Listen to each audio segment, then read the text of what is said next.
Mas aqui eu gostaria de refletir rapidamente com vocês o que está escrito em 1 Coríntios 9, 16 e 17. Vou ler rapidinho aqui para a gente não perder muito tempo. Se anuncio o evangelho, não tenho que me gloriar, pois sobre mim pesa essa obrigação, porque ai de mim se não pregar o evangelho. Vamos todos falar isso bem alto. Ai de mim se eu não pregar o evangelho. E o versículo 17 está escrito: se o faço de livre vontade, tenho recompensa, mas se faço por obrigação, é porque uma responsabilidade me foi confiada. Por que nós devemos pregar o evangelho? Porque todos pecaram. Se você abrir o livro de Romanos, no capítulo 13, você vai ver um cenário totalmente absurdo que o pecado gerou na humanidade. E lá ele fala que os homens não buscam mais a Deus. Naturalmente, o homem não busca a Deus, porque o pecado quebrou esse contato que o homem deveria ter desde o início com Deus. Lá também está escrito que todos são maus, todos nascem injustos, todos rejeitam a Deus e não o buscam, e os seus pés são velozes para derramar sangue. Então você vê que você nasceu pecador, eu nasci pecador, todos nós nascemos pecadores, e é uma herança que a gente carrega desde o início dos tempos, porque Adão quebrou essa aliança. E aí nós vemos então uma quebra da esperança. Aquilo que um dia era para ser bom para a gente, já não temos mais acesso. Aquilo que era para ser a nossa salvação, aquilo que era para ser o nosso contato com Deus, com o Criador do universo, já não temos mais esse acesso, porque todos pecaram. E talvez você olhe para mim e pergunte: mas eu conheço um padre, eu conheço um pastor, conheço um tio, conheço alguém que é muito bom. Essa pessoa faz boas obras, essa pessoa é uma pessoa caridosa, essa pessoa é uma pessoa confiável, honesta. Você está me dizendo que essa pessoa é uma pecadora também? Sim, todos pecaram. Não tem um que se salve por si só. Deus olha para todos na humanidade e vê todos como pecadores, a partir do pecado. Amém? Então esse é o cenário que o mundo se encontra. Em João 3,16, versículo 18, está escrito que todos já nascem condenados, todos já estão condenados, porque Deus amou o mundo de tal maneira que enviou o seu único Filho para que todo aquele que nele crê não pereça, mas tenha vida eterna. Vai para o próximo, por favor. Porquanto Deus enviou o seu Filho ao mundo, não para que julgasse o mundo, mas para que o mundo fosse salvo por ele. 18. Quem nele não crê é julgado, e o que não crê já está julgado, por enquanto não crê no unigênito Filho de Deus. No 19, por favor. O julgamento é este, que a luz veio ao mundo, e os homens amaram mais as trevas do que a luz, porque as suas obras eram más. Então nós vemos esse cenário totalmente depravado, pervertido, totalmente mau. Mas temos uma luz no fim do túnel. E quem é essa luz?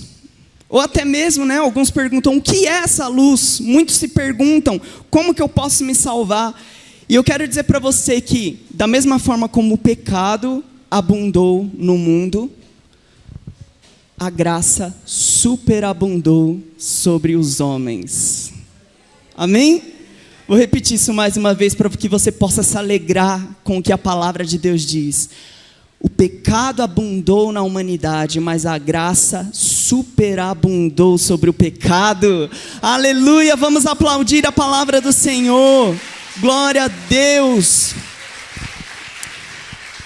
E aí nós vemos que Adão fez todos nós herdarmos uma natureza pecaminosa. Mas aí Jesus, que é chamado de o segundo Adão, ele veio e restaurou isso.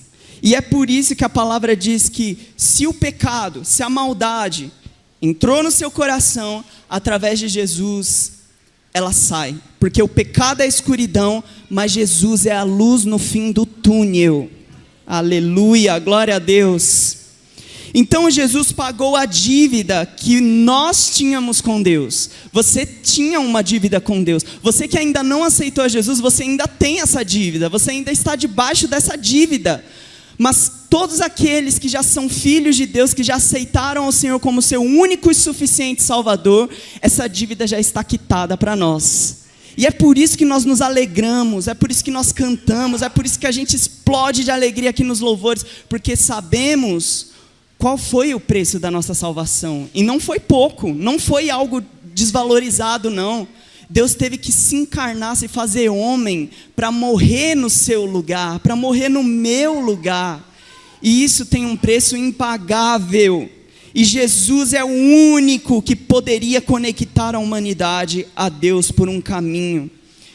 E sabe qual é a forma que ele traçou? O apóstolo Paulo nos fala isso, ó. Se com a boca você confessar que Jesus é o Senhor e em seu coração crer que Deus ressuscitou dentre os mortos, você será salvo. Porque com o coração se crê para a justiça e com a boca se confessa para a salvação. Então nós vemos lá em João 3 que todos já estão condenados. Mas quando você confessa com a boca, Jesus Cristo é o meu Salvador, e você crê com o seu coração, sabe o que acontece? Você é salvo. Você é salvo do quê? Primeiramente, de passar uma eternidade inteira longe do Senhor. Segundo, de doenças e enfermidades. Não que você não vai ficar doente, mas agora você tem acesso àquele que cura todas as doenças. Glória a Deus. E sabe o que mais você é salvo do que você é salvo quando você aceita Jesus? De uma depressão. Porque Jesus, quando ele entra na sua vida, ele te completa. Sabe o que mais Jesus te salva quando você aceita Ele? De um vazio que você sente quando você coloca a sua cabeça no travesseiro e chora, porque você se sente solitário, se sente sozinho, sente que não tem valor, sente que as pessoas te desprezam. Quando Jesus, Ele preenche seu coração, você não sente mais esse vazio, porque quando vem, você se lembra que alguém morreu de amor por você. Foi falado ontem no culto. Jesus morreu por tanto te amar. E aí você já não se sente solitário. Ai, ninguém me ama. Não, eu sou filho de Deus. Eu sei que o meu Deus se fez carne e morreu por amor a mim. Então, eu tenho a pessoa mais importante do universo, que é Jesus, me amando. O que é o desprezo das outras pessoas? O que é o julgamento das outras pessoas? Se Jesus, o verbo vivo que criou todas as coisas, já me ama, isso me basta. Mas aí, gente, você entendeu essa graça e não deve parar nisso. A salvação não estaciona em você. Você tem que passar adiante. Jesus deu uma ordem: ide e pregai o evangelho. Vocês estão pregando o evangelho? Como que vocês pregam o evangelho? Em outras palavras, Jesus disse: vão, digam aos pobres, aos ladrões, aos desprezados, aos cansados, aos depressivos, aos oprimidos, aos rejeitados, que existe uma luz no fim do túnel, e essa luz é Jesus. Existe uma saída para você que chegou aqui procurando respostas. Entenda que Deus está falando com você que ainda não aceitou Jesus. Existem respostas para você. Eu, como homem, não posso dar as respostas para você. Mas Jesus pode, porque Ele tem todo o conhecimento. Aleluia! Então, essa salvação não deve parar em nós. Quando você é salvo e tem essa alegria da salvação, você não pode se encontrar dentro de 7 motivos que eu vou citar aqui, o porquê às vezes não pregamos o evangelho. O primeiro motivo pelo qual às vezes a gente não prega o evangelho é ingratidão. São crentes que não são gratos pelo favor de Deus. Eles podem cantar, podem pregar, podem fazer o que for, ir para a célula, pode o que for, mas a gratidão ainda não é abundante no coração deles pelo que Jesus fez. Então eles não entendem isso, não dão valor, e por não dar valor ele não quer passar adiante. Não é importante. Ou então, parou em mim, acabou, já está bom. Sou salvo e já está tudo certo. O terceiro motivo é que não entendem que essa é uma missão para todos os crentes. que a palavra precisa ser passada adiante. Eu estava conversando ontem com o Júlio. Eu falei para ele, né, que a Bíblia mostra lá, quando fala que Deus separou alguns para apóstolos, evangelistas, tem algumas pessoas que têm um chamado especial para isso. Só que Jesus não falou que era só para eles. Jesus disse para todos os seus discípulos: vão e pregue o evangelho. Vai lá e conta que existe uma luz no fim do túnel. O outro motivo pelo qual muitas vezes talvez você não pregue o evangelho e talvez eu não pregue o evangelho é porque temos vergonha de falar de Jesus. Às vezes eu fico me perguntando por que algumas pessoas às vezes têm vergonha de postar fotos que estão na igreja. Eles vêm à igreja, mas às vezes têm vergonha de postar foto que está na igreja.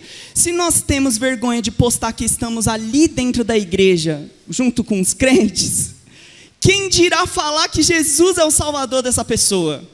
Só que eu tenho uma coisa para dizer para você que tem vergonha de Jesus. Diante do Pai, diante dos anjos e diante dos santos, Ele vai se envergonhar de você, que se envergonha dele aqui na terra. Então, analisa comigo. Você vai pagar um preço por isso. Então, não se envergonhe. Você é músico, usa a sua arte para expandir o evangelho. Você é pregador, vai pregar o evangelho da forma que você consegue. Ah, mas eu não tenho oportunidade no púlpito. Vai para as redes sociais, expande essa palavra. Fala o que Jesus fez por você. Você não precisa estar limitado a um microfone para você fazer aquilo que Deus chamou para fazer. O outro motivo talvez é o medo de julgamento. Então muitas pessoas julgam. Não, ser crente é muito chato. Não é. Quando você entender a alegria de ser salvo por Deus, você vai perceber que não é. Alguns dão um mau testemunho e se encontram sem moral para falar de Jesus. Isso aqui é forte. E o último motivo, que talvez sejam crentes acomodados e preguiçosos espiritualmente, é o famoso crente esquenta-banco. Vocês já ouviram falar desse crente? Tem o crente domingueiro, que só vem no dia de domingo para a igreja, e tem o crente do banco, que é aquele crente que não faz mais nada além de sentar e ouvir. É muito bom isso. Nós temos que aprender. Eu não estou julgando ninguém, mas Jesus não te chamou para isso, não. Um crente tem que trabalhar. Nós somos chamados de santos, que são as pessoas que se separam. A Bíblia nos ensina que nós somos parte de um grande exército. Você acha que exército não faz nada? Você acha que exército fica só parado em algum lugar estacionado? É trabalho. Arregaçar as mangas e falar: pastor, o que eu preciso fazer? Preciso arrumar cadeira? Preciso evangelizar com os irmãos que estão se disponibilizando, preciso ir para a célula, então eu vou. Um crente que realmente entende seu propósito, ele não consegue ficar parado. Ele não consegue ser um crente morno, ele não consegue ser um crente vazio, um crente estacionado. Ele gosta de fazer o coração de Deus se alegrar. E nós nos alegramos com Deus, fazemos o coração de Deus ficar feliz quando nós fazemos o que Ele manda. Meu filho, vai lá pregar o evangelho para o seu vizinho que está em depressão. Quando você aceita esse chamado e fala: eu vou, Senhor. Né? Mas não faz como Jonas, não, que fugiu da responsabilidade dele. Vai direto para onde você tem que ir. Assim como Deus te ordenou, Deus se agrada de você. É muito importante nós termos sabedoria em pregar o evangelho. Jesus, Ele não prometeu te dar casas, Jesus não prometeu te dar mansões, Jesus não prometeu te prosperar financeiramente, Jesus nem sequer prometeu tirar todos os problemas da sua vida, mas uma coisa Ele prometeu, que é uma coisa que você não consegue fazer sozinho, você precisa dEle, que é te levar para a eternidade ao lado dEle, salvo, no céu, aonde Ele está. Vamos ter sabedoria em pregar o evangelho não deve ser imposto. Meu irmão, minha irmã, e você que ainda não aceitou Jesus, talvez você viu pessoas falando: você tem que aceitar Jesus, você é obrigado a aceitar Jesus. Eu quero dizer que Jesus não ensinou isso. Ele disse que aquele que crê,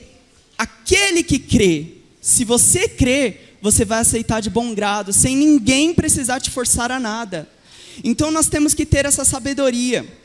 A outra coisa que nós devemos anunciar às pessoas é a misericórdia e o amor de Deus.